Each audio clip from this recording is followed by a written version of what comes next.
Hi friends, welcome to Valli இல்லம்.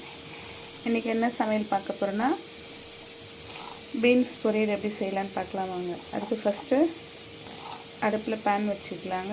Pan வச்சுருந்து தேவையான அளவு எண்ணெய் ஊற்றிக்கலாங்க. அடுத்து கடுகு சேர்த்துக்கலாங்க. அடுத்து வெங்காயம் சேர்த்துக்கலாங்க.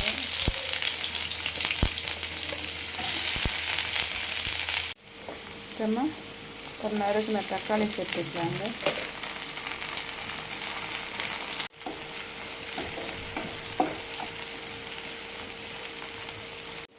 கருவேப்பிலை சேர்த்துக்கலாங்க.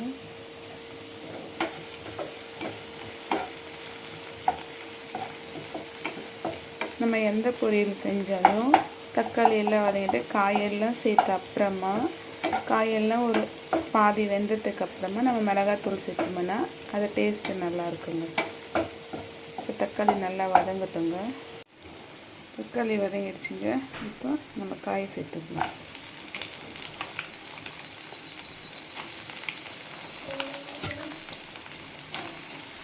தேவையான அளவு உப்பு சேர்த்துக்கலாங்க. உப்பு சேர்த்துட்டு நல்லா கலக்கி விட்டுட்டு ஒரு 10 நிமிஷம் லோ ஃப்ளேம்லேயே வேகட்டுங்க. காய் பாதி வெந்ததுக்கு அப்புறமா இதுக்கு தேவையான அளவு மிளகாத்தூள் சேர்த்துக்கலாங்க.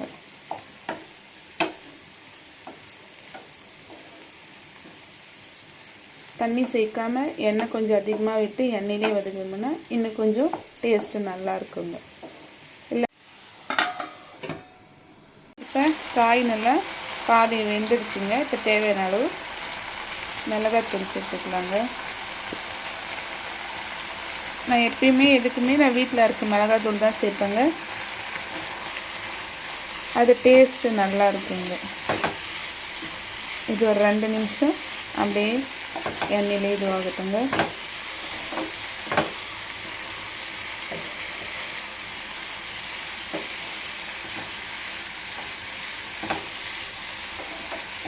ஒரு முட்டை சேர்த்துக்கலாங்க.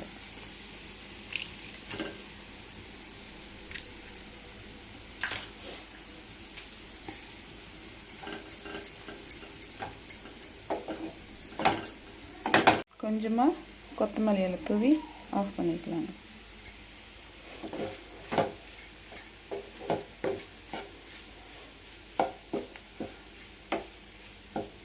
சுவையான பீன்ஸ் பொரியல் ரெடி. தேங்க்யூ.